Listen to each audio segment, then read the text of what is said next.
Ang akong mas labing giganahan dito sa panawagan katong niingon si Inday Kitty nga di ta muundang sa pag-ampo.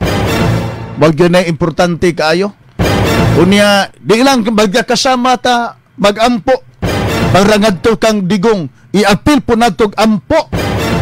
Kining mga leader na to nga nagdalas rindas kagabhanan.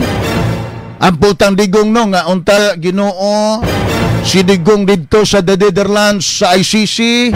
Hatagan pa siya og gabaskog sa ihang panglawas.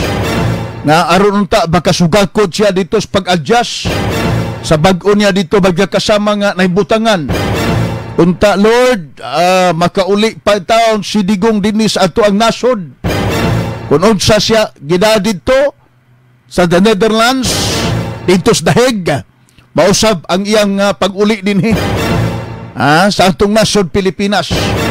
Unya ampo po nato nga Lord, unta si President Bongbong Marcos, hatagan siya wisdom, hatagan siya giya sa atong Ginoo, kapag himo siya baga desisyon nga dili makapasabot nga kita magkabuwag-buwag o kita magkabahin-bahin.